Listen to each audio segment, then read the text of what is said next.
Hello guys, and welcome back to the DocMack car channel. And yes, today is the reveal day of my new purchase for my channel.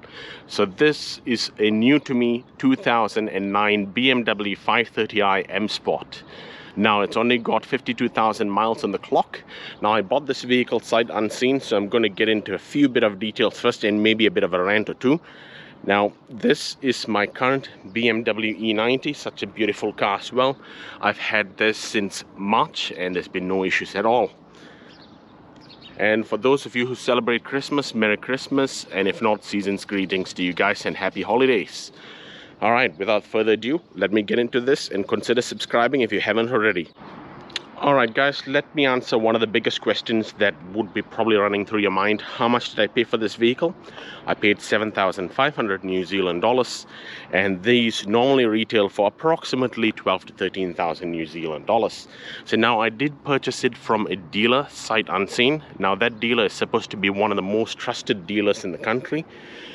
However, what they led me to believe that I was purchasing and what was actually delivered were two different things. Now, I paid $700 in shipping, and when the car arrived, I wasn't particularly happy. Now, did I get cheated? Possibly not, but were they stingy with the truth? I'd say yes. So there are a few issues that I found with the vehicle. I'm going to go into them shortly. Now, these are things which can be fixed, but it doesn't need to be fixed by me because they did not actually talk about this in the listing. Now, I have approached them, but they are choosing not to actually fix the issues. So let me get into those issues.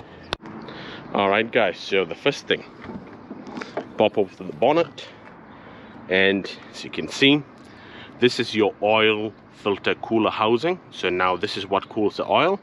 Now there's an engine oil leak coming from right here, and it's going to drop on to the serpentine belt. So it's a good thing that it's not that severe at the moment, but this is something that they should have advised me about, and they did not advise me about it.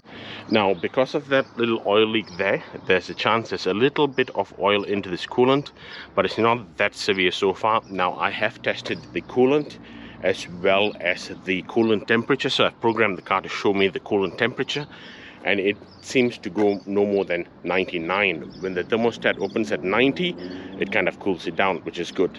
But however, they should have told me about these things. And to do the oil filter cooler housing and the oil filter housing, that's going to cost about $250. To replace the coolant, that's going to cost about $350. And to replace the crank pulley is going to cost about $500. And the tensioner and the belt is going to cost me about $300.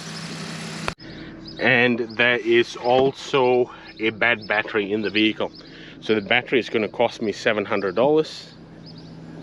Alright, the other thing is that when I start up the vehicle on startup, there's quite a bit of a thud coming from the transmission.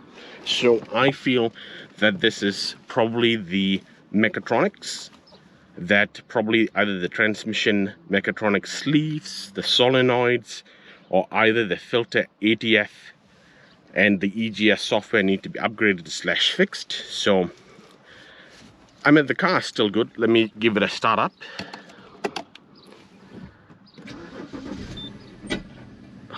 There you go. You felt that? So it actually did quite a bit of a thud right there. So this thud is not always there. So what I'm going to try to do is I'm going to reset the TCM transmission control module driver adaptations and hope that it actually fixes it. Alright guys, so there you go. That's my little rant as to what's going on here. So other than that, I tell you, it's a really perfect vehicle. Now, those of you who do not know, this is the LCI model, which is the Life Cycle Impulse. What that means is this model originally ran from 2003 all the way through to 2007, and this particular one is a LCI, which ran from 2007 all the way through to 2010. So this is the latest and the greatest. And if you look at the gear stick on the inside, you get the joystick, which is an electronically controlled gear, which is really, really nice. These are your Style 135 spider spoke alloys wrapped around 245/40/18. Now these are Bridgestone Regno tires, and they've got a lot of life in them, and they're about $1,600 for all 4 tires. Let's take a look at the interior. Let's take a look at the interior. The interior is extremely tidy, and it's only done 52,000 miles.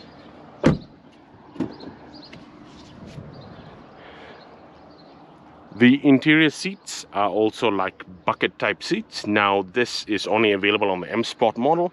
So with the M Sport model, you actually get, so what's the difference between the M Sport and the non-M Sport model? Now as you can see, otherwise it's a beautiful car.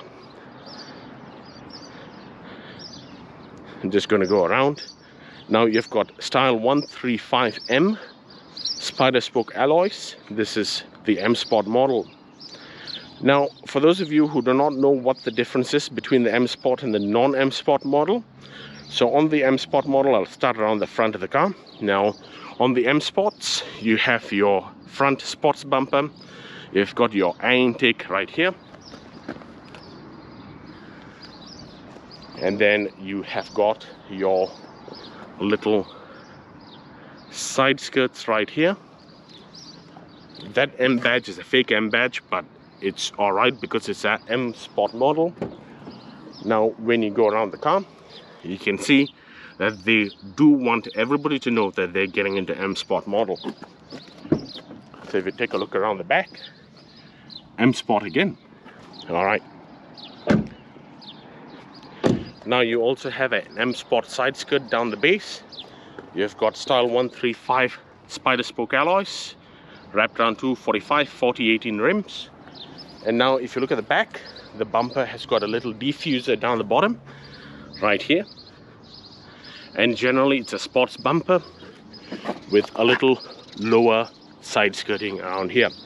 Now that whole package in its second-hand value is already worth around $3,000. And the rims itself is worth a heck of a lot of money. So it is actually still a win, and I'm trying to think positive, and I'm going to make this a lot better than what I purchased it. All right, let's try to open up the sunroof and let's see how that goes.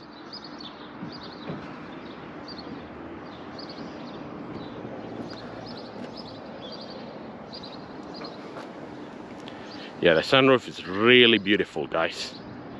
All right, so there you go. That's how the interior looks. It's a beautiful car, no doubt about it. Which car do I prefer? I think they both have their own good points. Now in terms of reliability, I'll go with the E90. This has got the initial N52 engine with the silver engine cover, and this has got the N52K or N52N engine with the black engine cover. Now this car is more reliable, however there's more luxury in this vehicle. So there's a tie between the two in regards to what you actually get. So this vehicle is much smaller than the other vehicle. Now this one is a bit small for me because I'm 6'3", and this vehicle is quite large. It actually does seem smaller in camera than what it actually is. This car is a little over 16 feet long, and I tell you, that's such a beautiful vehicle. So at the end of the day, guys, was it a win or was it a lose? I'm gonna call this one a win. Yeah, because the car retails for about 12 grand and I got it for about 7.5 plus shipping, which came up to 8,200 New Zealand dollars. That's still below the market value, and it's only done 52,000 miles. Now I have approached the dealer and told them about the issues that I found, but they're not interested in fixing it. Now again, turning negatives into positives, I'm gonna try to fix it, make a video for you guys, and we're gonna see where we can go with this. So tell me, guys and girls, what would you like to actually see done with this vehicle? Comment down below. Do you like the E60? Now this is from the E60 era, and this is one of the last models. It's a 2009, and if you can see the back, it's what you call the Bangle butt, because Chris Bangle is the one who actually designed this vehicle. If you look down the back, you've got your M badge, which the previous owner had stuck on, and it's a 530i. Now this is a genuine M Sport model, and I've cross-checked it with MD Coder and RailOEM.com, and that does check out.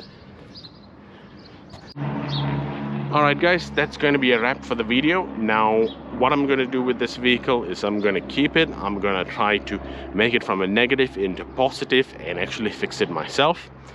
Now what I'm going to do is I'm going to do a few videos on this vehicle as well. The next one will be a drive. I'm going to take you along the journey for the video.